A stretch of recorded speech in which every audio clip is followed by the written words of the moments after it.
Welcome to Girlies versus TBR. I'm Mari. I'm Alyssa. And today's video is the July wrap-up. Yes.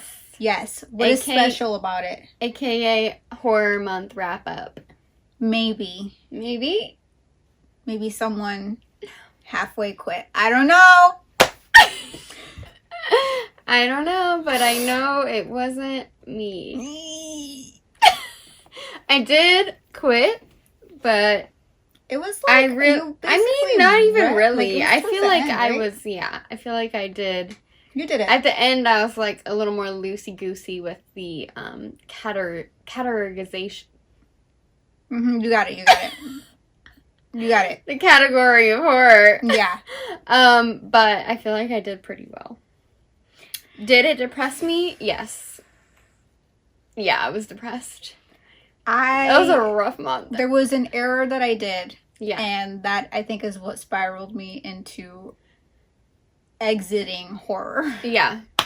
And it's not really a mistake. It's just, Yeah. My brain was like, that's it. You can't do anymore. You can't do anymore. Yeah. But I think we did pretty good. Yeah. I did a lot of shorter ones, honestly. So I feel like kind of in a way that helped me, kind of not. Because I feel like I wasn't really vibing with a lot of the ones that I chose. Yeah. Was the problem as well. I accomplished a goal, which was to read certain books that I had on my TBR for too long. Yeah. I read those. Okay. Yay. Yeah. But I think they were a bit too heavy back to back to back to back. Yeah. And my brain was just like, I can't do this. Yeah. Like, they were great for me. I loved all the ones that I read, but yeah, I couldn't pull myself out of it. Yeah, and I mean, you've said before that you mainly use horror as a palate cleanser. Yes. So you don't normally read horror back to back like yeah, this. No, it's more of like, I've read romance and fantasy, which are my main two. And I just need like a break from it. I'll read one horror book and then I'll jump back in. Yeah. It's not like I'll read it like constantly. But this was a challenge, and I feel like it was fine. Yeah. Yeah. It was fine. It was definitely a challenge. I like prepped I prepped options for myself ahead of time. And then I feel like I wanted to get through a lot, and I didn't want to get stuck on a book that maybe I like wasn't that big of a fan of, because I don't normally read horror. So that's why I picked a lot of novellas. Yeah. But then it's like, yeah, I don't know. I mean, they were all interesting for sure. But again, horror is not, I don't even pick horror as a palate cleanser. So horror is really not my genre. Yeah. I should have like probably picked like 3 to 4 regular length novels that I was super interested in and stuck with those, honestly. Yeah. There was a couple that I did kind of want to get to, but I was trying to like fill it with as many as possible. So there was one, I think, called Brides, and it's a newer one. I can't remember the author's name. It's another Dracula's Bride retelling that I really thought was interesting. And then there was that one where it was like How to Survive in the Woods, I think. That was in like Appalachian woods or something. Yeah. And I was like, maybe I should have read those instead of trying to get through as many like shorter novels as possible. The ones that I picked, like, they were still ones that I was interested in, and that's why I put them on my list. I was kind of scared of like me losing my attention. Gotcha. And then like not being able to continue with horror month. Makes sense. So that's why I chose some shorter ones. Would you do this again? A whole month of horror. Would you try it again for like next year or something? No. Yeah. Not that I hate it. Yeah. Because I do like horror. And I read it as a palate cleanser. But I don't think I could do it for long periods of time. Yeah. Because my brain is like, you need fantasy, or you need romance, or you need romantasy. Yeah. Like, you need that, because that is what my brain likes. Like, I like that. It's just difficult. I feel like if we were to do this again, maybe I would mix in some, like, either spooky romance, like cutesy spooky romance, or like Omegaverse paranormal romance. I could do that. Something like that. Mix in with horror. Mm-hmm. But I don't think I could do another month of just horror. Yeah. I wouldn't mind doing another horror book chats, though. Like, I would definitely, like a one-off, I would definitely do that. Have you guys ever challenged yourself to read something that is not your, like, main genre for a whole month like that, or any amount of time? Like, have you guys ever done that before? If so, like, tell us how it ended up for you as well. I'm kind of curious. And what genre it was. Yeah. Because I honestly, what's crazy is that I gave up. So that says a lot. Yeah. It's also, like, it is summer, so it is kind of, I feel like, a little bit difficult to be in a spooky mood, even though it is summerween. Plus, July was my birthday month, and I did not want to read horror during my birthday week. Like, I just wanted to be in a good mood, you know? It makes sense.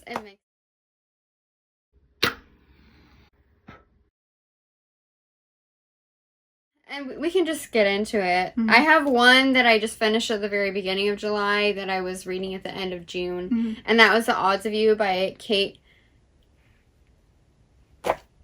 Dramis.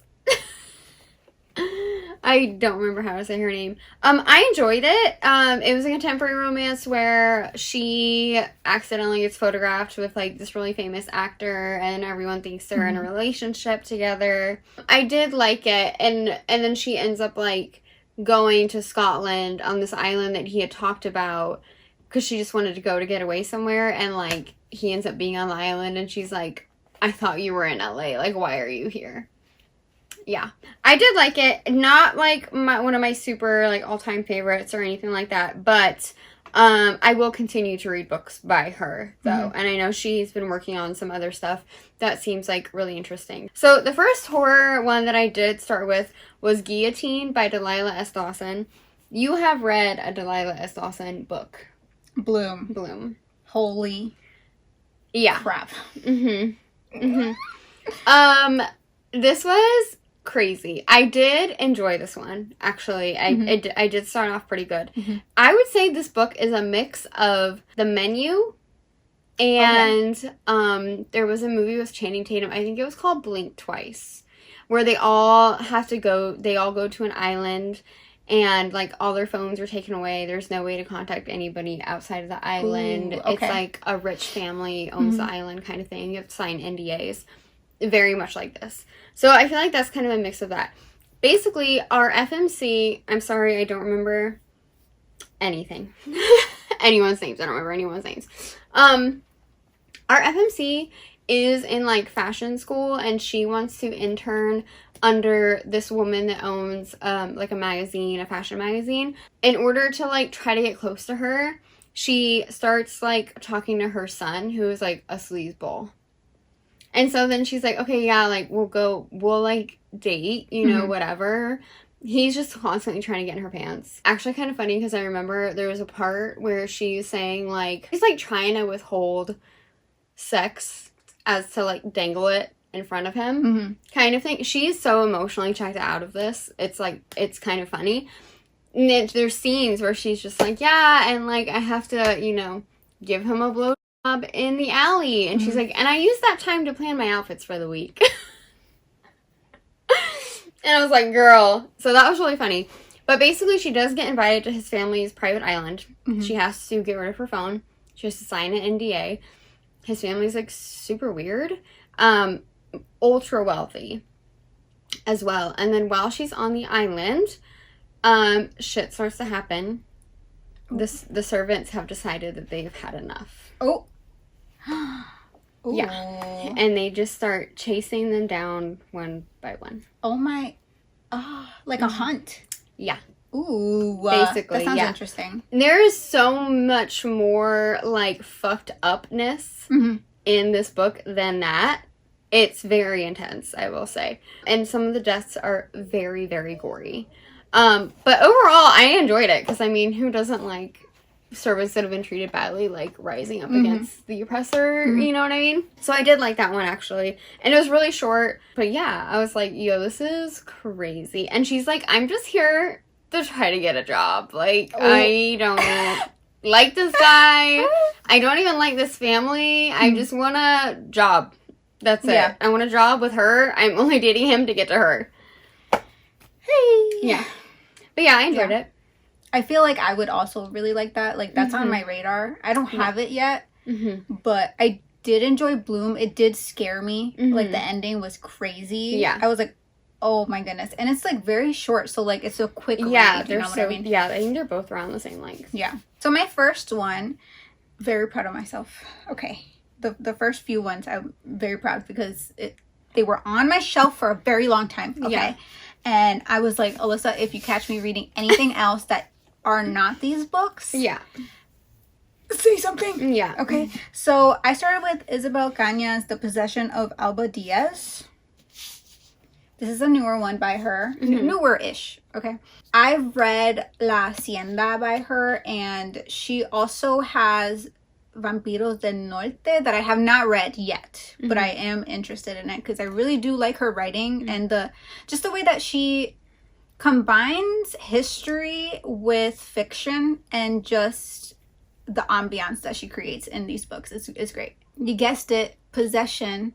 Okay, I've never read a possession book. This is my first one. Yeah. And I was like, okay, what are we going to get into here? So Alba, she is engaged to Carlos, and Carlos, he sends for her basically and is like, come to my estate. And Carlos is wealthy as well. His family is in their like business is with the mines. Okay. Yeah, the mines. Okay, interesting. Yep. And so they have a lot of people like working for them, and essentially it's not good. Okay. It's not good. There is a man who comes in.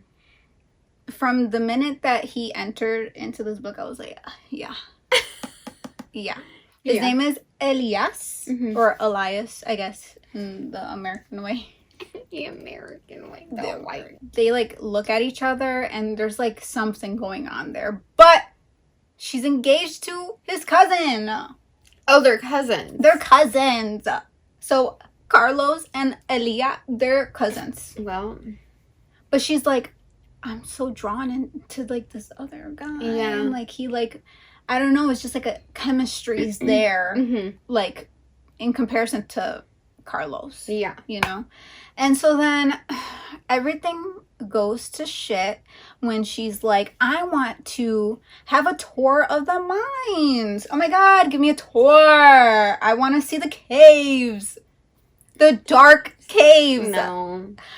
She goes in, all right? So she convinces Carlos, her fiance, to go in, right? And she's like she's looking.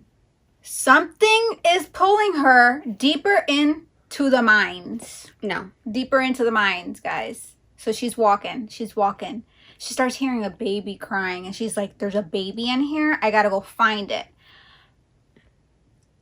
Things go crazy in the cave. I was scared reading that part. I was like, something's gonna happen to her.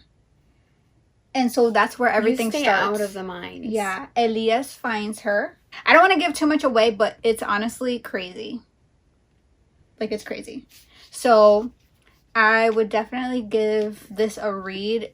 There is romance in here, so that kind of pushed me through. That was the same with her other one, too, right? Yes, there was romance in it. There was a hot priest. Yes, there was a hot priest. In the hacienda. Yes. But yes, this one is really good. I really liked it. It's atmospheric, so if you kind of like that eeriness to a book and just not knowing where it's gonna go, you know?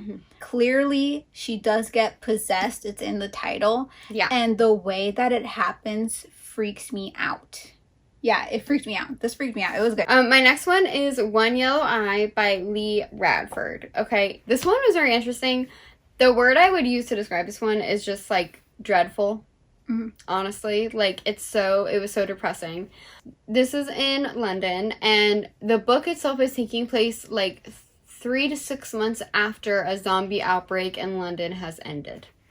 They've killed all the people that were turned into zombies. They figured it out. They contained it. Everyone's trying to get back to normal life. It follows our female main character. She is a scientist at, like, she does, like, diagnostics on, like, tissue samples and stuff like that. So she basically will diagnose if someone has, like, a tumor or cancer or something like that. So she works in, like, a hospital laboratory. Everyone knows that her husband died during the zombie outbreak. That he got turned into a zombie and that she had to kill him, okay? And she's even in a support group for people, like, that have had to either kill someone or lost someone during the zombie outbreak. However, that was her husband, and she has actually been keeping him as a zombie in her apartment the entire time. Oh, nice. She's convinced that once they find a cure for the zombie virus, that she could give it to him and then he will turn back into human. So she has been keeping his decaying body in her apartment and, like, caring for him this entire time. And so she's trying to keep, no one knows he would be the last zombie. If he got out, it would recause a whole nother outbreak. And so she's like, I need to get on this, like, secret project that I know they're working on the cure for. She gets on the project and she's like, okay, I'm ready. Like, I have my observations that I already made. I have all this information I already know. She gets on the project and they're like, they've gotten nowhere. And she's like, yo, what the hell? Like, it's been months and you guys have nothing? Nothing. And so she's like, well, shit, like, I need to get this moving because, like, I need to get my husband a cure. Like, he's starting to, like, decay. And it's not good. And she's just, like, constantly pumping him full of, like, whatever she can find to, like, try to see if it works. Her best friend believes that she's grieving her husband, which in a way she is, right? And, like, everyone around her believes her husband is dead. She's in an apartment, so she has to, like, keep him quiet. And, like, make sure he doesn't get out. When it's, like, a zombie. There's several times where people are, like, I've heard banging, like, and they call the, like, super of the building. And, like, so, yeah. It's very, like, oh, my God, like, when is she gonna get caught? It's like, either he's gonna die, he's gonna get out and cause a whole nother outbreak, or, like, someone's gonna figure it out and shoot him, or he's gonna get, like, escape, and she's gonna have to kill him anyway. Yeah. And you're like, there's no way this is going to end well. But then she's, like, working on a cure, and you're like, well, maybe. And then you're like, no, girl, no. And she's like, I still see my husband. Like, she's like, he's doing things sometimes, and I feel like I see him in there sometimes. And I'm like, he's having a reaction. Like, she's attributing behaviors that are just zombie behaviors to that of her husband. Oh, boy. And, but then you're like, but maybe he is still in there. I don't know. And you go back and forth, and it's just so depressing. That's very sad. It's like, yeah, I mean, it's like, how far would you go to save the one that you love? She went all the way. End and beyond. Yes. Yeah, that's this. Yeah, so it's just so dreadful because, like, you're like, there's no way this can end well. She's constantly, like, stealing drugs, worried about him being overheard. They're worried about somebody smelling him. Like, it's just, like, she's on alert all the time. She's working all the time, caring for him all the time. Like, it's insane. It's crazy. It's a crazy book. It was a very interesting read, I will say that. It really goes into, like, kind of, like, the scientific... It's a whole scientific explanation about how the zombie outbreak happened and all this kind of stuff. So, it was very interesting, I will say. But, yeah, it was very depressing, honestly. I would be sad. Yeah. How does it end? All right, my next one. I was very, very, very excited about this one because I heard so many great things. The Reformatory. Tanana Reeve Dew. Holy crap. It's a really good book. Yeah. It's a really good book. So I wanted to read the dedication really fast because this actually gives context as to why she wrote it. It says, for Robert Stevens, my great uncle who died at the Dosher School for Boys in Marianna, Florida in 1937, he was 15 years old. Patricia Gloria Stevens Dew, 1939 to 2012, I miss you, Mom. John Dorsey Dew Jr., freedom lawyer, thank you for collaborating with me, Dad. Holy smokes, people. Okay, this is obviously it's about the Dosher School for Boys. It is inspired by the reformatory, that school. A lot of abuse happened in that. Like, I ended up, after finishing this, watching a video about it and how, like, there's survivors currently. Like, still Florida has not done as much as they should be. Is anyone surprised? Like, at all. Like, they've been fighting for something. Yeah. This whole time. Mm-hmm. And so many people have, like, so many kids have, like, passed during this period too. Like, they've found graves. Like, it's a whole thing. Like, so yeah, this one was a pretty heavy one. It follows Robbie and Gloria. They're siblings. Robbie, how it starts is that Robbie is with Gloria, and there's this boy who is a bit older than Gloria and is kind of making passes at her, and she's, like, clearly uncomfortable, but I think he is a white boy, all right? And so obviously back in that time, like, let's say a black person's trying to stand up for themselves against a white man, what happens? Yeah. Nothing good. Nothing good. Yeah. Right. No matter the situation. No matter the situation, no matter if the white man started it. And that is exactly what happens in this. The white boy literally starts it and is giving passes at Gloria and is like, dude, you need to stop. So Robbie's like, just stop. He kicks him in the leg. His father sees it and is like, did you just hit my kid? He gets sentenced to the reformatory for 6 months. And usually when a kid gets sentenced in there, a lot of people don't see them again because they end up making excuses as to why they can't leave yet. Yeah, like, oh, they misbehaved or something. So their sentence gets extended. Yes. So then Gloria is doing everything she can on her end to find a lawyer that can, like, help him get out. And Robbie's just trying to survive in this school.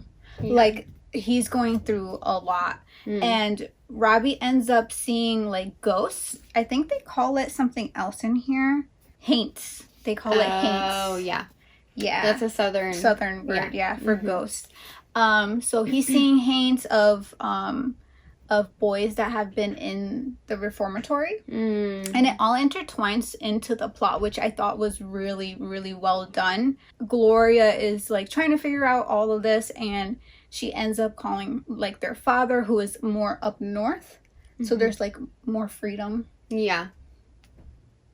It's just all really well written, and there was so many times where, like, my heart started racing. Yeah. Especially towards the end when, like, things, like, culminate together into, like, the peak of it. And, like, you're just like, something bad is gonna happen.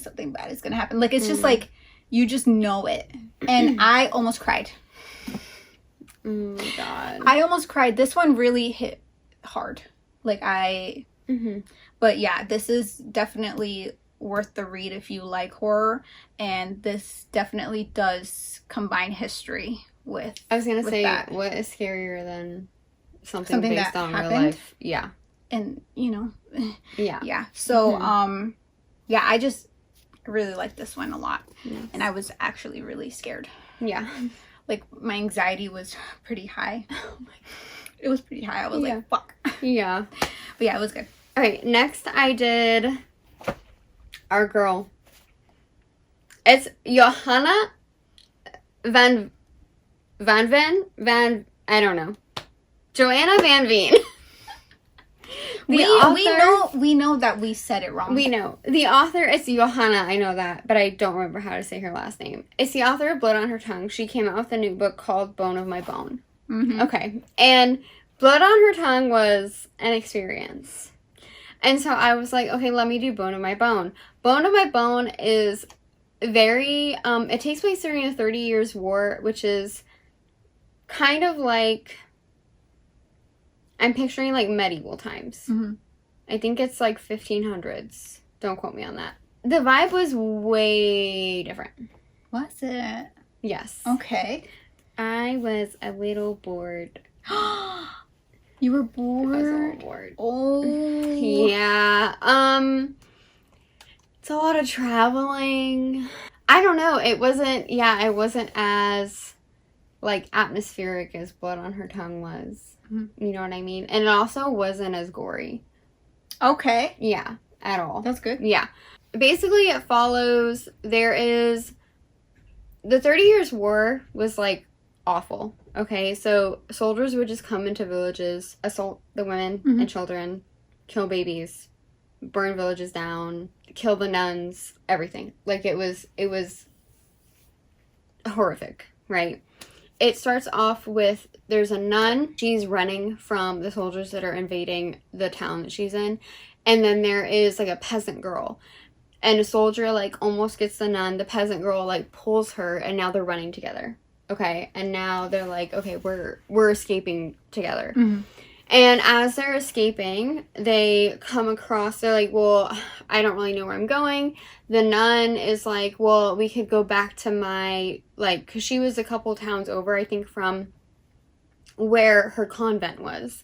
And so she's like, I need to, like, go back to the convent and, like, check on all my sisters. And the other girl is kind of like, well, I don't really have anywhere to go, you know, so, like, sure. And, like, we'll travel together and, like, we'll protect each other. And the nun really doesn't know how to do anything. The peasant girl is scrappy.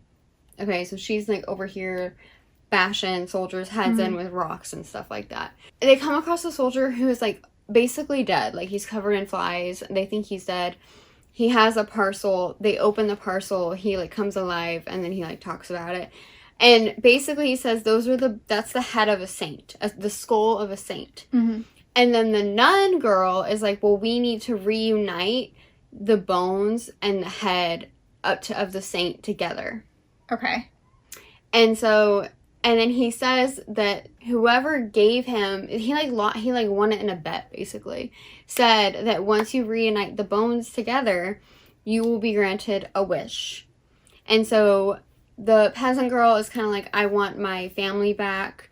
And then the nun is like, she did something bad, and like, one of her sisters is basically in purgatory, because she didn't get final rites before she died. Yeah.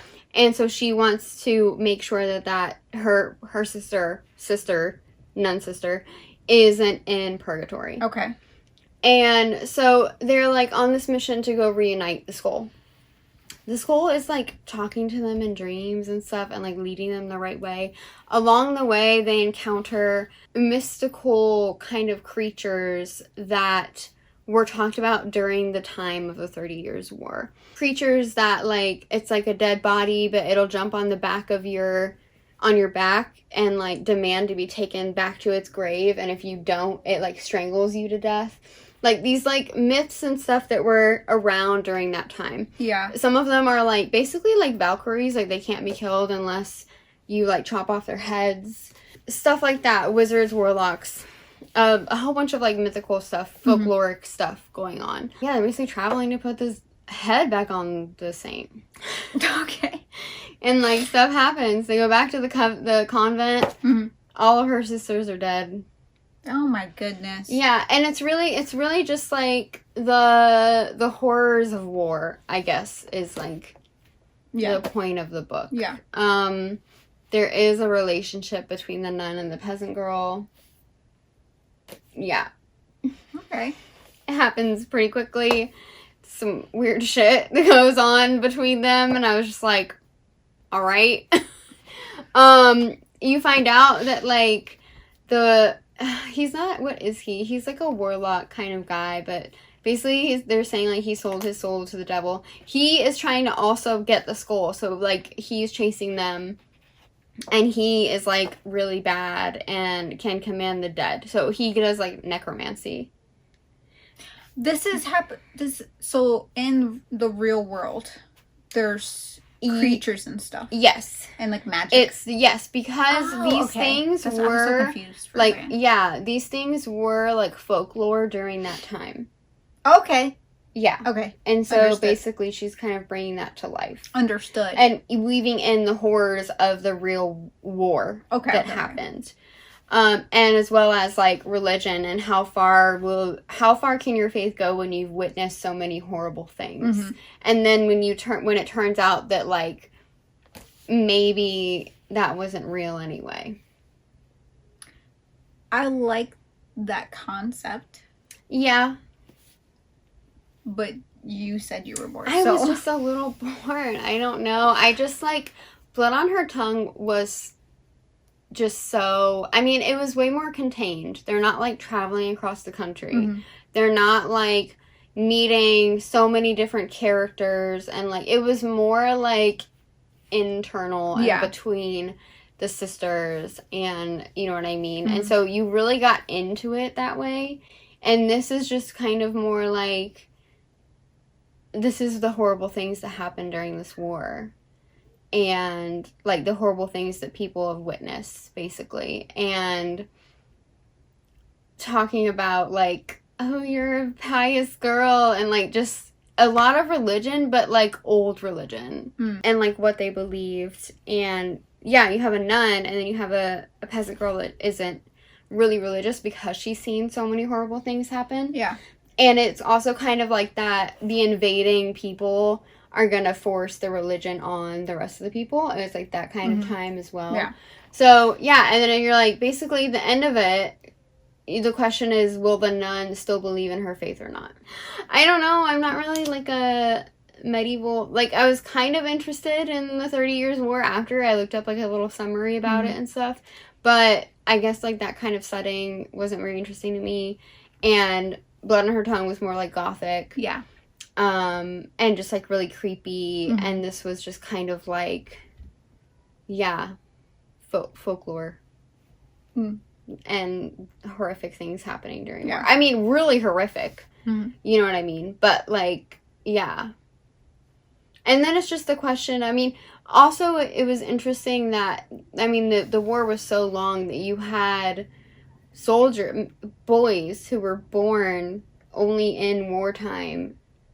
They only know war. Yeah. And then they grow up to be men who are soldiers in the war who only have ever known violence. And, like, then they are capable of extreme violence because they're in a war and that's all they've ever known.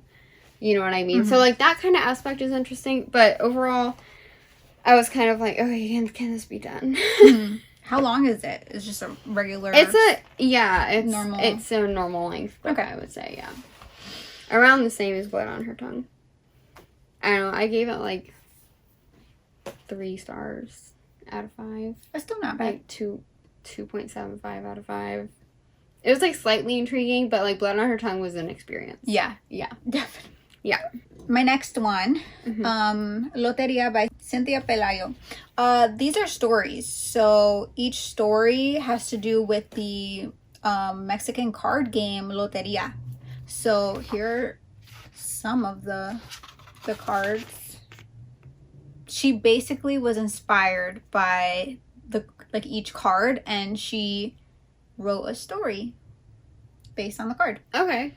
Some of them are very short, like they're like a maybe 2 pages and a half. Oh wow. Yeah, some are short, some are longer, but overall it was pretty fun. I had a few favorites that right now I can't remember which card it was to. Yeah. It's been a while. It's like this is like beginning of July. Yeah. But yeah, it has a lot of like pirates and sirens and folklore and spooky stories. There's just like a variety. So if you're like into just a mix of things, I would say go for something like this. And like they're very short, so you kind of fly by this book a lot. Like I flew through it. Yeah. And I could stop after like a few stories and be like, I'll pick it up like tomorrow or something. Like it's not something that you're stopping in the middle of.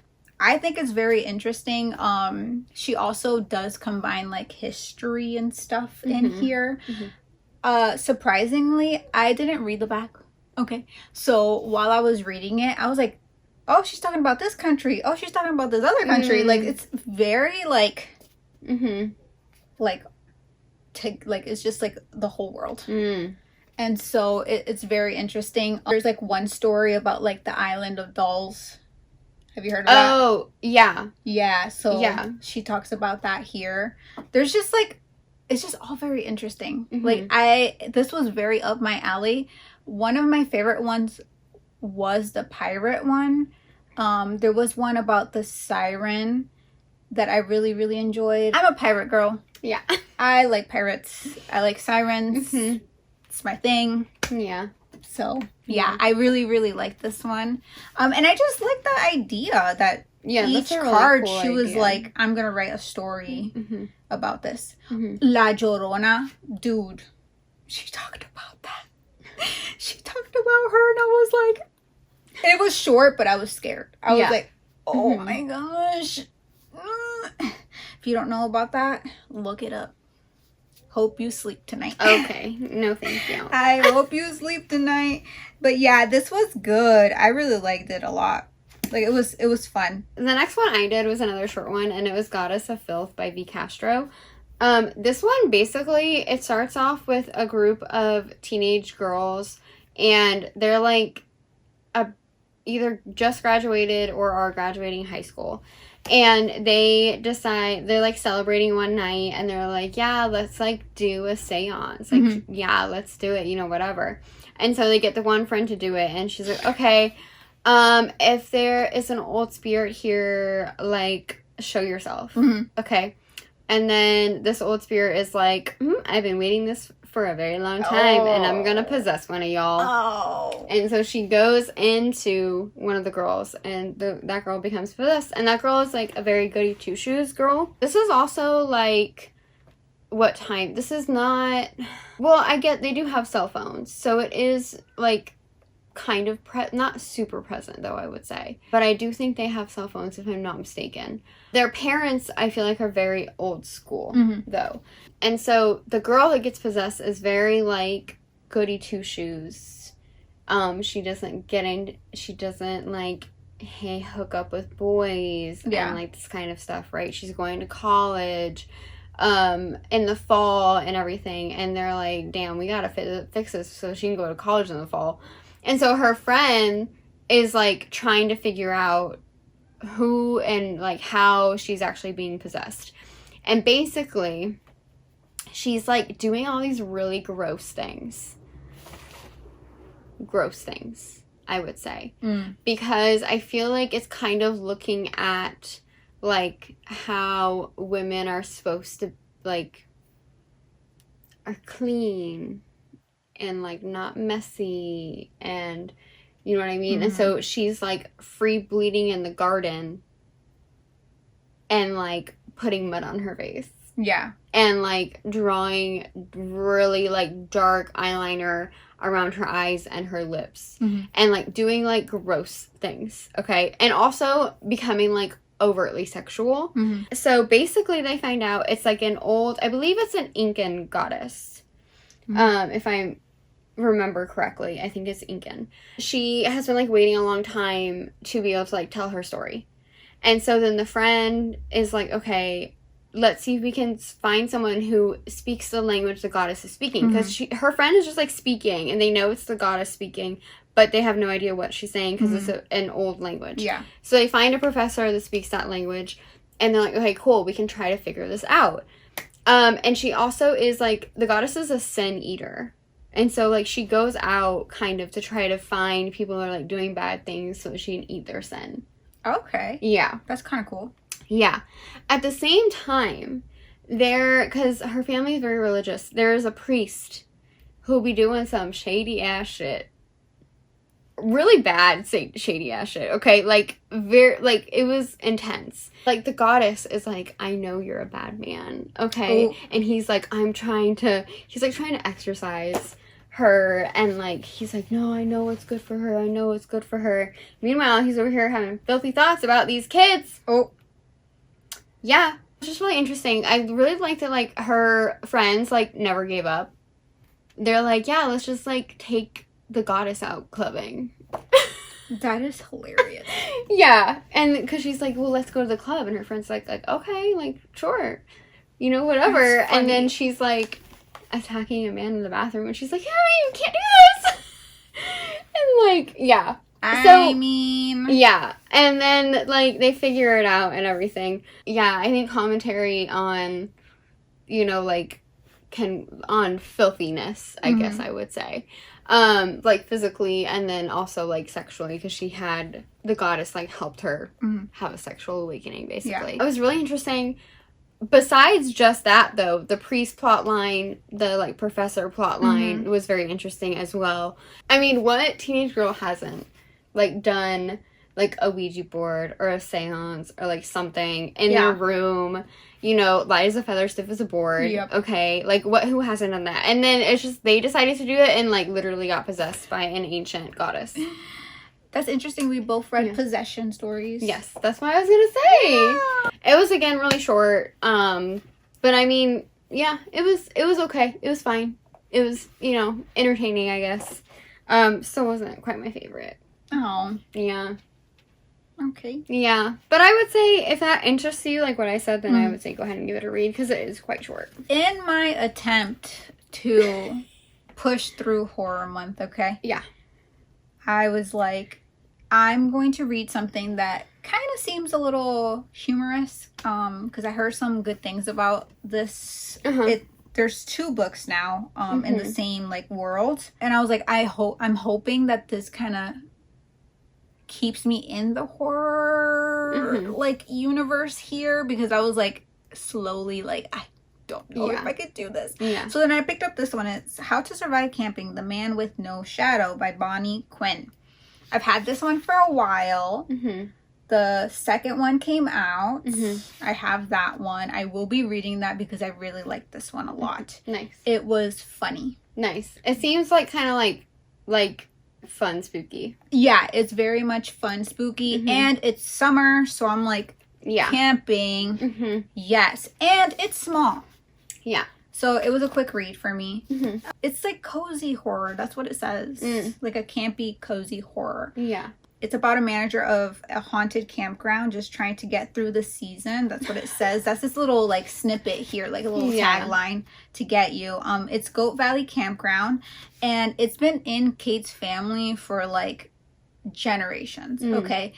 Their family knows about the legends that roam around in these woods. Okay. So they try to essentially contain it in a way by, like, giving rules to the campsite for visitors. Yeah. But sometimes the visitors don't really listen, right? Yeah. What can you do about that? And so it's a long list, but I'm going to give you a few of the rules to, like, help survive camping. Okay. When planning your camp, allocate 3 extra feet per tent. This leaves room for ropes and stakes. If you're camping on an incline, dig a 1-inch wide and 3-inch deep trench that will direct water around your tent and common area. This will minimize flooding. 3, don't follow the lights. I can't believe I even have to say this one. Don't follow the lights. 4, have a sturdy, waterproof container that holds a spare change of clothes and a blanket. This will ensure you have something warm and dry if your tent does flood. 5, you can buy ice from the children who approach your camp only if they have a wagon. Those are the children of other campers trying to make some extra spending money. If a group of children approaches you without a wagon, do not buy ice cream from them. Act like they don't exist. The ice is not worth the consequences. So, interesting. There's a lot more. There's 10 rules, but that just gives you a little idea of the vibes of this book. Yeah. I listened to this one. The audio book was good. The narrator was really, really good. Basically, Kate is just trying to essentially make sure that everybody stays safe while all of these things are happening. So there's ghosts roaming around. There's the man with no shadow. There's children trying to sell you ice, but essentially they are trying to lure you to you. There's a lot of other spooky things that are happening, and you basically get the whole summer. Basically, I don't know if it's actually just summer. I don't remember. It's just the season of camping. Yeah. So she's like, I can't do this anymore. And I think some of her family's like, I don't know why you're still doing this. And it's like, there is no other choice that we have. And basically there's some stakes that happen that is like, will she be able to have another successful year of nothing bad happening, or will the legends and spookiness and all that get to her and to the other campers? More importantly, to the other campers. Yeah. So this one was a lot of fun. I do have book 2. Do want to read that one. Unfortunately, as much fun as I had with this one, I finished it and was like, I don't know if I could go back to another horror book. Yeah. Next, I was like, I really am like needing something that I'm really gonna love. Okay. And so, but I really was trying my hardest to continue with horror. And there's an author who was coming out at the time, the book's out now, at the time of us filming, but at the time, the book was coming out soon, and I was really interested in it. And I was like, okay, I should read some of her other work before I just order the new one coming out. Okay. The new one coming out has an amazing cover. It's called, so good. Yeah, it's called Fervor by Meg Smitherman. I'll put it up on the screen. Yeah, it's so good. And then, so she has a couple other ones that are out that I have the audios for. The audios for these are like 3 hours. 3.5. Like, they're so short, okay? She markets them as, like, horror, sci-fi, romance novellas, okay? So I started with Thrum by Meg Smitherman, okay? This one has, like, very minimal romance, I would say. I feel like that's there just for, like, be aware she has attraction. Like, I don't know. I would say it's more so, like, sci-fi horror. Basically, this woman is on a deep space ship. And they were in, like, hibernation, basically. And she wakes up. Her entire crew has died. She's the only one that's awake. And so she is like, why did I wake up? What's happening? You know, whatever. She is trying to figure stuff out. And the spaceship that should have only used, like, a fraction of the fuel says that now the fuel is critical. And they're, like, nowhere near where they need it to be. And so she's like, what the heck? I don't know what to do. And then all of a sudden, there's this thing that's, like, blocking out the stars. And the spaceship is like, proximity alert, proximity alert. And she's like, what the hell? It's an alien spaceship. Okay. And so she is, like, talking to it. She sends the, like, Earth welcome package over that has, like, cultural things and stuff like that. And it's, like, 2 seconds later, it's like, I've read your welcome package. And she's like, you speak English? And he's like, well, I read your welcome package. So it's, like, incredibly high, fast learning, like, high intelligence, whatever alien it is, okay? So she boards the ship. The alien has made himself look like a human, okay? He read all the books in the welcome package. And so she's like, what's your name? And he's like, I'm Dorian Gray. And so he's, like, in a billowing white shirt. And, like, so you know. And so she's like, I know you're an alien, but, like, you're kind of attractive to me right now. And so, yeah. And so she's like, but you know, like, something's gonna happen. Like, this is horror sci-fi. You know something bad is gonna happen. So these books just give you the sense of dread the whole time because you're waiting for the other shoe to drop. Okay. She goes on his ship. And she's like, things look like Earth, like, this is really weird. And he's like, oh, the ship is, like, reading your brainwaves and, like, making you see something that would make you more comfortable, because if you saw my actual alien ship, you would be like, freaking out. It's too much for your human mind. Okay. And, like, that's why he looks like that. That's why the ship looks like a human ship and stuff like that. And so he, like, shows her to her room, and he's like, oh, you can rest here. Okay. And then, like, later on, she tries to leave the room. She takes, like, 12 steps. And then she's, like, back at her room. Oh, okay. Yeah, and so she's like, this is really weird. Like, why can't I go anywhere else on the ship? You know, she's like, okay, I need to fix my ship and my comms device, you know? And so, like, she's, like, trying to fix the comms device. The ship is kind of keeping her from doing that. And then all the while, she hears this thrum. that she can, like, feel almost, you know, when you feel, like, really deep bass and, like, you almost can't hear it, but, like, you can feel the vibrations. It's like that. And so she tells the alien, like, hey, like, what is this noise? And he's just like, I don't know what you're talking about. Yeah. And things just keep getting weirder and weirder. I really don't want to spoil it because when things start happening, you're like, what the fuck is going on? Yeah. Like, things get really weird. And you're like, I don't know where this is going to end up. Where it ends up, fucking crazy. Okay? It's insane. It's insane. And, like, I feel like she likes to make her main characters choose the bad ending. Gotcha. Like, there's, like, a morally good and right ending, and her characters choose the opposite. Oh. And so that also shocks me as well. Okay, I will say that. That's different. Yeah. So, highly recommend Thrum if you like, you know, a space kind of, like, little horror novella. It was very interesting.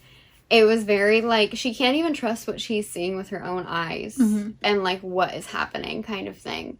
It was spooky, and I actually really enjoyed it. That sounds I'm interesting. glad I got to that, yeah. And your next horror book is... Okay, first of all, this is horror, okay?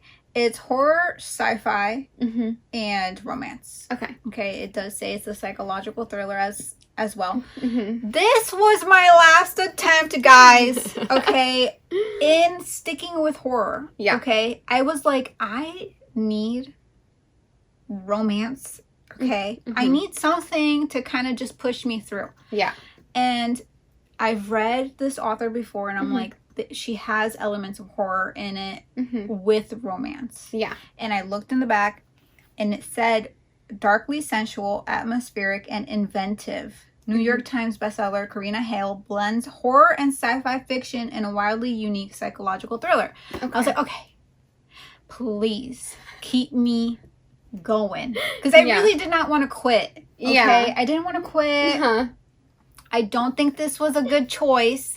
I don't think this was a good choice because this was not, this was like, no. Yeah. No. So, Grave Matter, Karina Hale. What a book. Yeah. The plot twist is insane. Okay?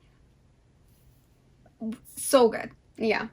I literally got up from where I was laying and I was like, jaw on the floor. Oh my god. Our FMC, Sydney.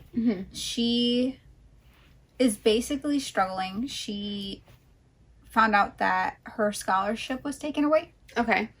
And she was like, fuck. Because she really wanted to go on this trip. There's like an opportunity through the Madrona Foundation. I think that's how you call it. Yeah, the Madrona Foundation. Basically, it was like a summer trip that she was going to take to research Alzheimer's. Okay. And so she was like, okay, this is a great opportunity. Yeah. Yay. No funding for it. Oh. She goes anyways. Okay. Okay. She's like, well, hopefully they don't find out. Yeah. She goes to Vancouver Island. Okay. And meets her professor and psychologist. She is literally in class. Kincaid walks in. And then she also finds out that because they're doing like some type of like research, they are asking her to also report to him. Okay. If there's like any changes or anything like that. Wait, I'm sorry. Yeah. He's her psychologist? Yes, and like professor. For this trip? For this trip. Okay. She just met this man. Okay, I was gonna say that's... No. Okay, yeah. Okay. She just met this man. Okay. So, professor having her do a clinical trial? Yeah. But it's not what it seems. There's things going on that we find out. Okay. Why he's doing that. Okay. She's like, oh my gosh, this is great. She's meeting other students. Research, hey. Yeah. But things start becoming a little bit weird. Someone goes missing. Okay. No one seems to care that someone is literally missing. She's like, I saw this girl at the beginning of my trip. Where did she go? Where is she? Okay. No one believed her. It felt like she was, like, hallucinating or something. Weird. That's how it was written. Like, it felt like she was, like, maybe this person didn't exist. Mm-hmm. There's dead animals popping up. Mm-hmm. She's actually hallucinating ghosts. Yeah. And it feels like a trip. Like a hallucinogenic trip. Yeah. Okay. Like, things are twisted. Like, there's just, like, too much going on. Mm-hmm. No one is really giving her clear answers either. Like, even Kincaid, like, her attraction to him, like, is so strong from the rip. Mm-hmm. Okay? Mm-hmm. And I was a little bit taken aback with that because I was like, this is so strong. Like, yeah. Like, you just met intense. him. Yeah. Okay. And I'm like, well, you know what? You could feel strong attraction for someone. All right. Mm-hmm. I guess. Yeah. So then I'm like, something else is going on here. I don't know what's happening. And you do feel that sense of dread starting when things start going awry. Like, you're like, what is this foundation really doing? Like, what are they hiding from the students? Like, what are the teachers, like, there was, like, one part where there was a teacher who ends up going to class to fill in for another professor and starts crying and, like, runs out. And everybody's like, what the fuck is happening? Okay. So there's just so much going on. There's, like, this mystery that we're just trying to figure out along with Sydney. And I feel like you're like wishing her to be with Kincaid, but you know that he's also hiding something from her. And it's like, what the fuck is going on? Yeah. And then when the shoe drops, oh my God, I'm like, I did not see the twist coming at all. Yeah. If anybody else read this book and you knew what the plot twist was going to be, please let me know, because I didn't see it and I felt like I was like, like, what the heck? That's crazy. Yeah, I could tell you if you want. I kind of off camera. Maybe. Unless you're gonna read this. I mean, I might, but also, like, I kind of want to know. No, I shouldn't. You shouldn't tell me. I could tell you. You could tell me. Okay. I could tell you. Okay, tell me. Yeah.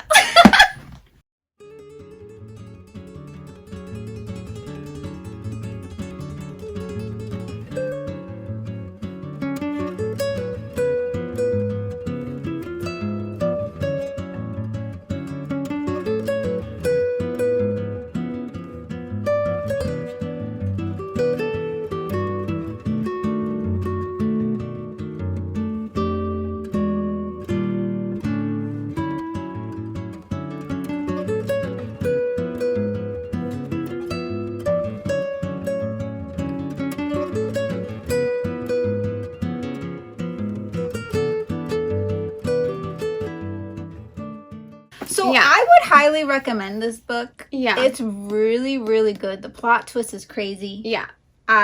It is crazy. Knows. Alyssa knows now. Unfortunately, I just wanted more romance after this.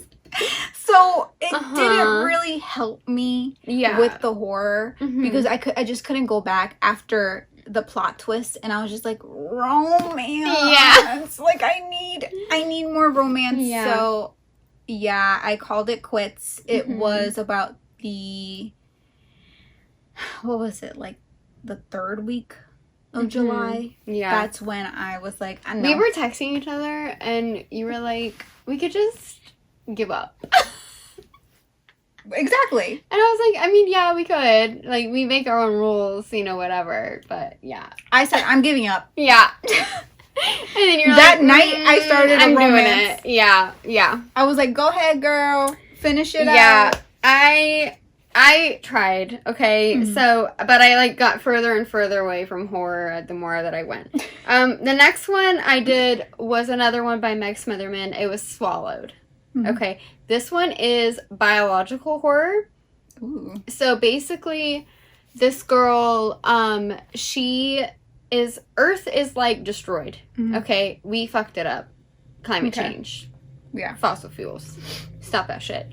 So it's like basically Earth is almost uninhabitable, and she is going on a second mission to this planet that seems perfect. Okay. The first mission her mom was on, her mom was the only one to come back. Her mom never told her what happened, but everyone else on the mission died. Now they're like, we've done the tests. The air is breathable. There's grass, there's flora, there's fauna, there's water. Like this planet would be perfect for us, okay? Her mom never told her. Her mom has died. She is like, I need to go on this mission, okay? So she gets on it.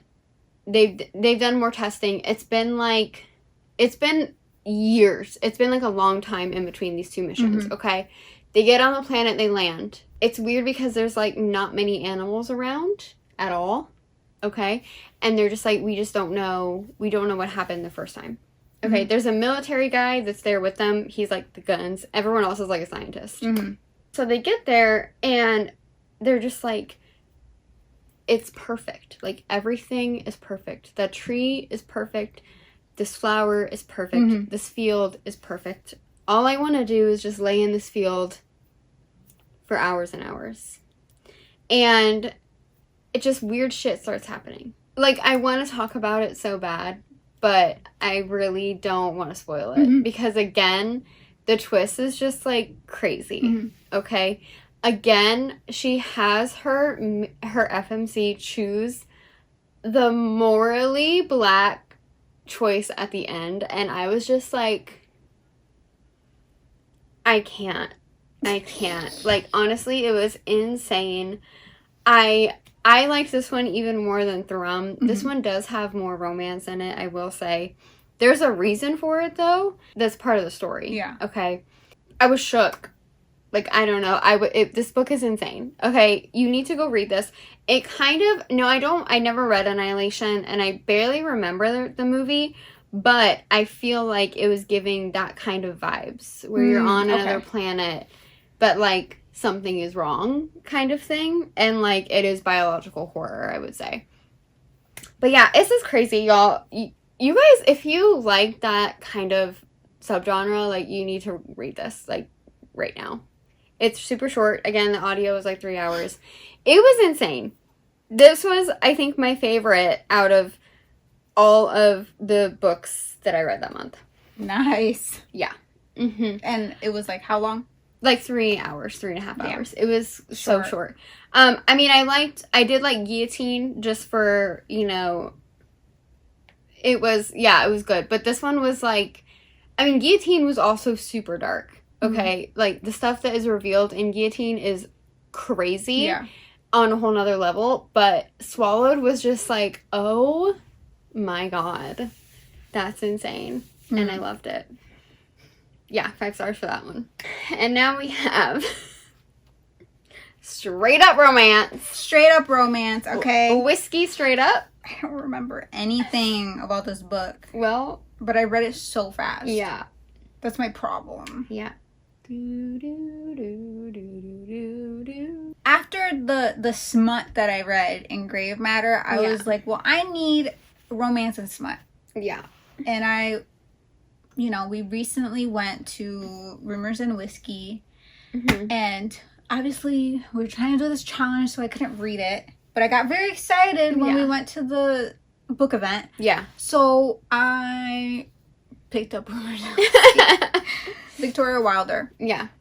This brought so much back to me after reading horror.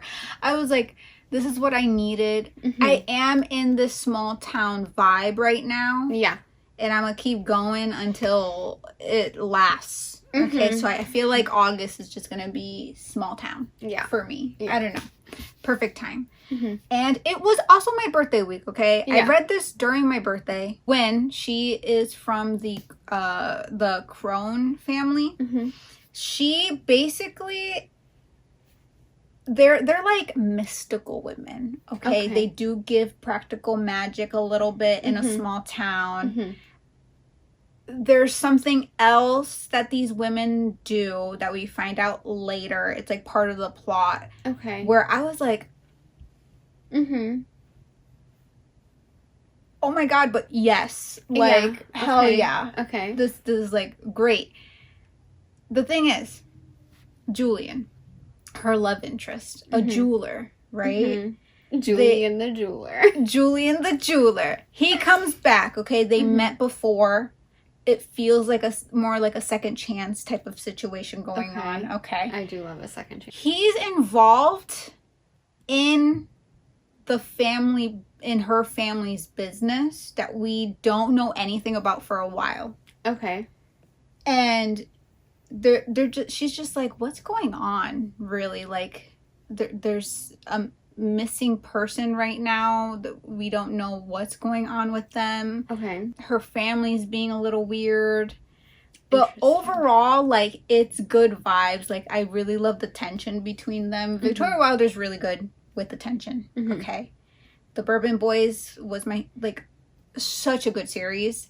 So I was, like, very excited to read this one. Yeah. And it did tick all my boxes, especially with the witchiness that's going on. Yeah. I really do love the grandma in this. Okay. Yeah, Birdie. She's that girl. Yeah, I really did like her. It is Samantha Brentmore and Connor Crace who do this. So yeah. I was like living. Yeah. It brought me back. Okay. It brought me back to life. I really did need them in my ears and to just like fill me with happiness because I could not with horror month. I was like, I need something. Yeah. I need something else. So the steamy scenes, the bathroom scene, I now know what it is. Okay? Yeah, they talked about it on the tour. Oh my god. Yes, it was great. It was great. Yeah. And I know you're going to enjoy it when you get to this book. Yeah. It's so good. It's romantic suspense. Like, there's a lot of things going on in the small town. Mystery, dead bodies. It's a lot of great things. Yeah. Okay. I love romantic and obviously suspense. Whiskey now. Yeah. You know?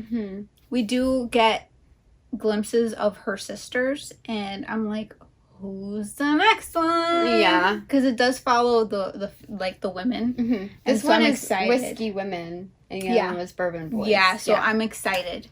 Nice. Yeah, very, very excited. The next one I did was... It's definitely categorized as romance, but it has to do with horror movies. So it was called Good for Her by Tyler Page. This book actually made me mad at certain parts.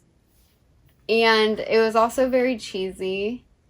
The male narrator either did a really good job or a really bad job because the character is like a cocky actor and he like gave that the whole time to where I was like, is this even a real relationship? Because like you sound like just a cocky actor the whole time. Like I don't know. Basically the premise of this is that this girl's mom was in this franchise, this horror movie franchise called Simon Says, okay? And I'm kind of thinking, you know, she has a podcast where she likes to talk about horror movies and stuff and horror as a genre. And I'm getting like the cheesy horror vibes of like the 80s and 90s, the early 2000s. Yeah. Okay. So her mom was the lead star in this franchise of movies, okay? And she would always be on set as a child with her mom. And there was a kid in the movies, a guy, okay? So they would hang out on set because they were both children, the only children on set, okay? But she, as a girl, was not in the movie. One day, they're teenagers, okay? But they've like basically grown up together. They hang out, okay? They have a night together. Their first night together, okay? And then they go back to the set and they see that her mom has been murdered and is hanging from the rafters, and these men are like running away. What the fuck? And her mom had been like, I'm going to dinner with these 6 men, you know, yada yada, these are dangerous men, it's Hollywood, it's the dark side of Hollywood, you know, and all this kind of stuff. And so she just leaves Hollywood the next day, basically. Flash forward now. She has her podcast, okay, and they are bringing her back to star in the next Simon Says movie. And she's like, okay, sure.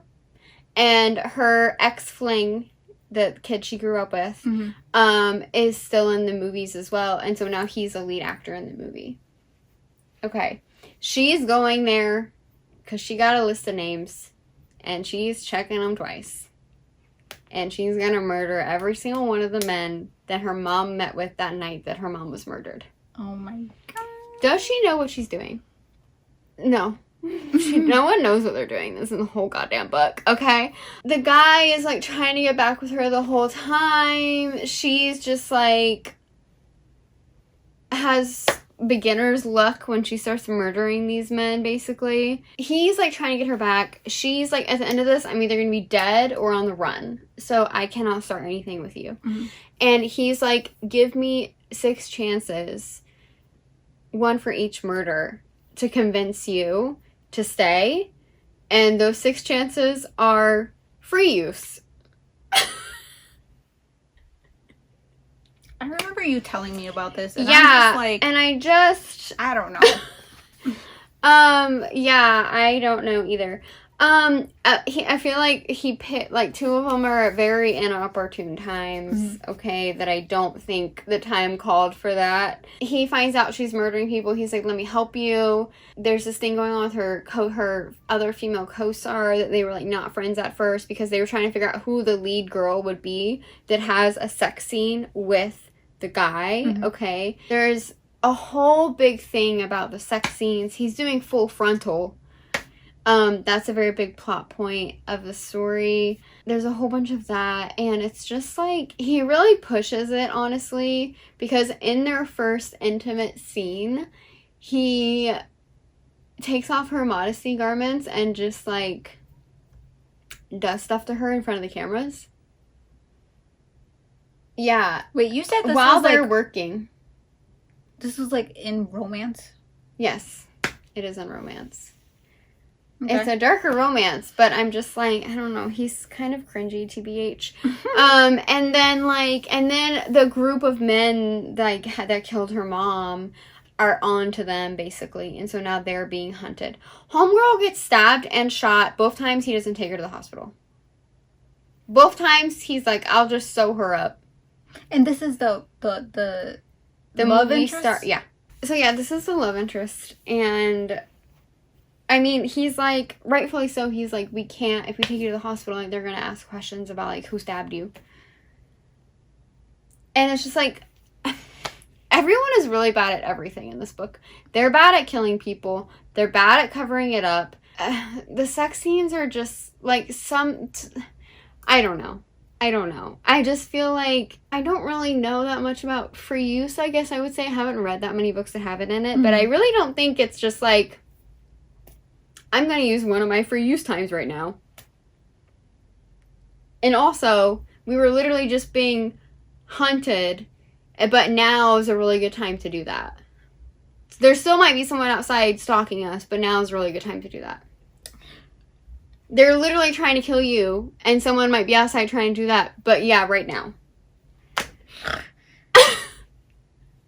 Like, I remember you talking to me about this. You're about to be murdered. Upset. You're so upset. You're about to be murdered. I don't understand. The bad guys are awful at being bad guys. It just seems like everything is just done by a stroke of luck, honestly, is what it is. And I guess, is the book itself emulating a cheesy horror movie? Sure. I guess that's the point of it, honestly, because I thought it was dumb. I didn't like it. Yeah. I didn't like it. They murdered 2 of the guys in, like, the same exact way. And that was by putting chemicals in Red Bull. And then they just chug it. And then they just die.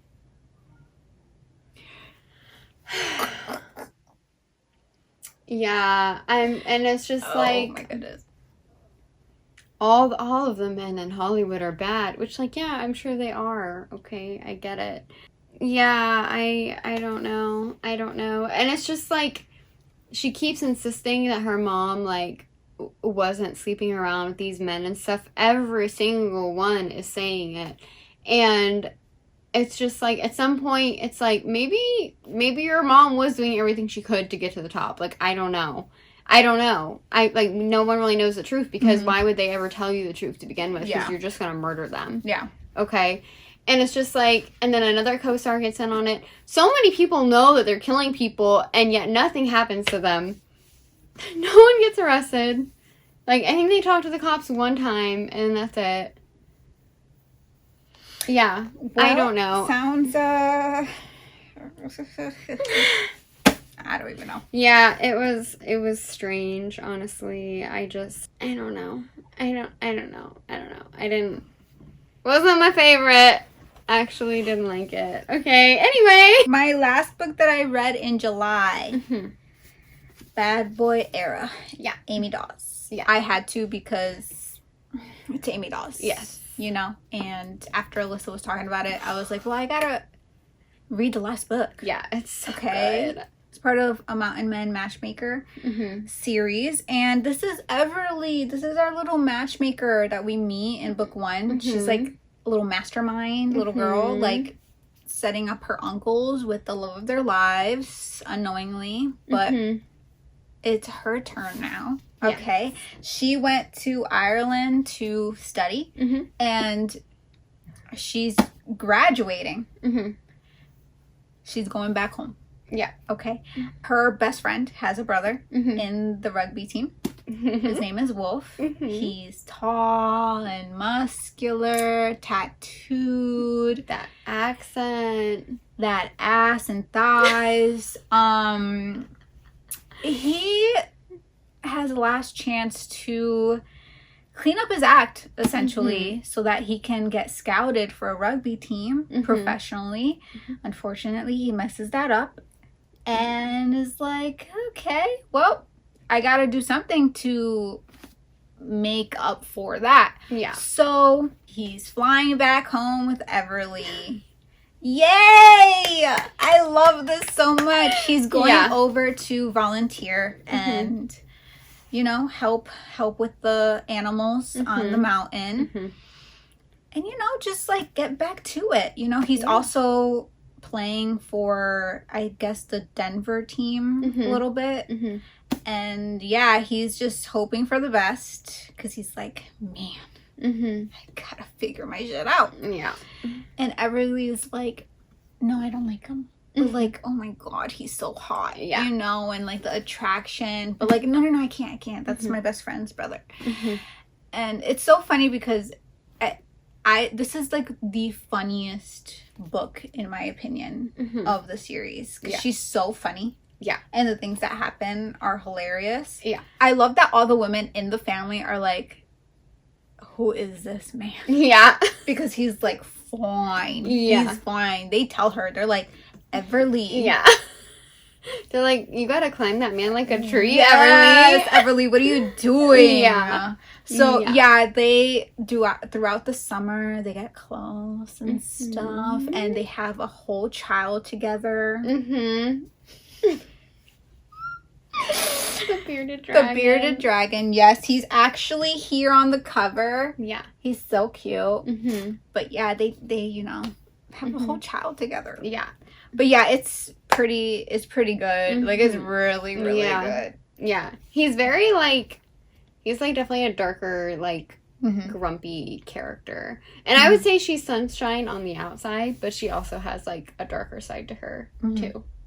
Like storm clouds. Yeah. Yeah. And I love how clumsy she is. Yeah. She's very clumsy. Yeah. Like, something's always happening to her. I'm like, girl, please. Yeah. When they get to the spicy parts, it's spicy. It's good. Yeah. It's so good. I was like, hell yeah. Yeah. Yeah, no, this is 10 out of 10. This is good. This is good. Yeah. Honestly, the best one in the series. Yeah. Yeah, just, I told you. And the series is already really, really good. Like, I loved the first one, and then each one got better. This is like, wow. Yeah. Yeah, I recommend this one. It's so good. Yeah. That's all for what I read in July. So now what are we currently reading? I was like, I need the smuttiest books that I can think of. Okay, there was smut and Good for Her, okay, but, like, I wasn't vibing with the characters, so I was like, I mean, okay. I am currently listening to Dove by Paisley Hope, because I remember Wolf was, like, nothing but smut, and so I was like, I actually need that right now. Yeah. Yeah. It hitting? Yeah. This one actually comes before Wolf, but it was released second. Okay. And this is in the first book, it's her friend that's already in the club and, like, getting married when Wolf happens. She is, like, a waitress, okay, and she's just, like, trying to make it. Some shit has happened. She's in school for, like, massage therapy, kinesiology kind of stuff, okay. She's trying to, like, keep herself in school. She works at a restaurant. She waitresses / bartends at this restaurant. And she works at, like, a clinic for massage therapy. She's working in a restaurant one night, and, like, this just group of biker guys walk in. And he's one of them. And he's just like, damn. I don't want anyone or anything, but I want her. Yeah. He just won't stop. Nope.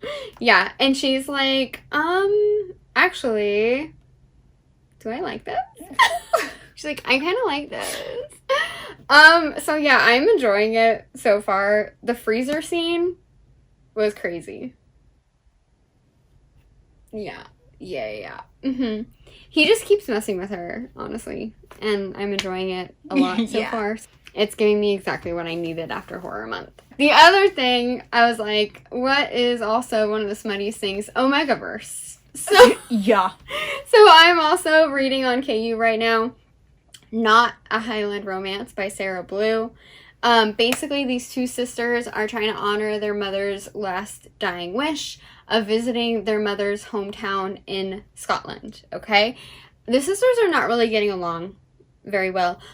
When they get there, they're, like, fighting while she's driving on the wrong side of the road because they're from the U.S., and they get a flat tire, and a tour van goes by, and this man gets out. Okay, she can instantly tell he's an alpha. And he's just like, I can fix that for you. And he like, changes her tire and all this kind of stuff, okay? And so she keeps, like, seeing these alphas around, and she's like, man, thank God none of them can tell that I like, consent me, basically, right? TSA did take her scent suppressor things away. So now she's just kind of relying on just, like, the deodorizer or whatever they're calling it, okay?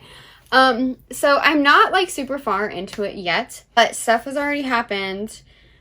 She got fired from her job that she was, like, trying to work remotely. And so now she was just, like, wallowing in a bar with another hot alpha bartender. And then the first guy just came to get her because she's very drunk. Oh. Yeah. Yes. He's like, time to go home, sweetheart. I love that. Yeah. So I'm not that far into it. Also, this is my first Sarah Blue book. But I was like, I need Omegaverse right now. I need straight smut, and I need multiple men. Great. I love that. Smut and multiple men. Yes. Yes. Love that. Yeah. That's great. I'm currently reading a Paisley Hope book. Yeah. Yes. We're both doing Paisley. Yes. Chasing the Fire. It's the last book of the Silver Pines series. I've been meaning to get to this. I like that I'm, like, finishing series because it kind of helps me feel better about how long my TBR is. About this. Yeah. This one is the fire chief. It's Asher and then Olivia. She's, like, she's very cute, okay? She basically is just, like, the sweetheart of the town. Like, sweetest thing ever. She's basically, like, when is my, like, love life gonna, like, bloom? Yeah. Because she's watching all her friends, like, get married and find the love of her life. And, like, we see that in the other books that are in the Silver Pines series. And she's just like, oh. So she's talking to her mom, and she's kind of, like, down. She's, like, baking. Homegirl. A fire breaks out in her house. Okay. kitchen's on fire. She says her house on fire. Yes, kitchen's on fire. Uh-huh. She calls the fire department. Who's gonna save her? Asher comes up. Yeah. And is like, are you okay? Gives her the oxygen mask because he's like, we need to like get you good and you're safe now. Yeah, he's very worried about her. Yes, very worried. Mm-hmm. It's a pretty like damaged house now. Like the kitchen is like no more. She can't live there. Okay? Where is she gonna stay? Fun fact. She does not stay with him at first. Okay. Okay. Uh-huh. Because he's like, he doesn't really want to come off as like, weird or anything. Her house is like part of like some historical thing. So now like it'll take extra time to fix it. They have to do it historically accurate. Yes. Yeah. Okay. Yeah. And all that stuff. They have a fun time together. She finds out she's pregnant. She finds out she's pregnant and she doesn't, she's like, I don't know what to do. Yeah. But she knows that she does not want to get rid of it. Okay. Like she wants to have the baby. The baby, yes. But she's like, he doesn't believe in love and like marriage. He has trauma from his parents, okay? His mom is no longer alive. His dad is a complete asshole, okay? He has vowed to never be like the men in his family. So that's where the push away is coming from. But he can't like stay away. And so he's like, you know, I'm not gonna tell you the rest of it because I don't want to spoil it. But yeah, and I'm close to being done-ish. Yeah, like I have a good chunk left. So we'll see where this is headed. But it's really good so far. The tension, the spicy moments is so good. And everybody's like, there was this one scene where they were at a 4th of July party and he was like taking care of this baby. She looked over at him with this child, this baby, basically, and was like, oh my God, my ovaries. Yeah. And so at this point, she knows that she's pregnant. She hasn't told him yet. And so she's like, oh my God. Yeah. But yeah, it's good so far. I'm really, really in this right now. Nice. I think after this I will be reading more small towns just because I'm really in a mood for small town. Yeah, I'm gonna keep going for smut. I probably will also do some more small town as well, but yeah, I don't know, man. I'm kind of like really getting into Omegaverse. You know, I'm like, okay, I should do a pack for summer now, and I have a couple other ones that I'm eyeing, so we'll see where I go. Yeah. But that is our July wrap up. Summerween wrap up. Okay. I tried. We really I just want to say I tried. Yeah, we tried. Okay. If you read any of these horror books, or will you read any of these horror books, would you ever try to do like a whole month of horror? Or if are you a horror reader? Yeah. Because I guess it would be easier for someone who always reads horror. Yeah. You know what I mean? If you're mainly a romance reader, would you try to dip your toe into horror and see like what you feel like about it? Or if you have any recommendations for us or for me based on like what I like and didn't like from reading this month, like let me know. That's our horror month wrap up. That was a fun month. That was a Summerween. Thank you guys for coming along with that ride with us because a lot of the videos were not about books. Yeah. So it was just like a fun little thing that we wanted to do for Summerween. But yeah, we really appreciate it. Like, subscribe, you know, maybe if you want to. Like, if you want to, maybe. You don't have to. Yeah. It'd be cool if you did.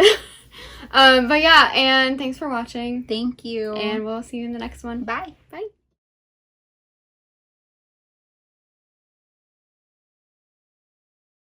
All set. You look like you're about to like interview someone. Tell me why I should hire you. I'm a Leo. I like books, and I shit when I drink coffee. Perfect. Hired. Yay! We could be in the bathrooms together, blowing it up.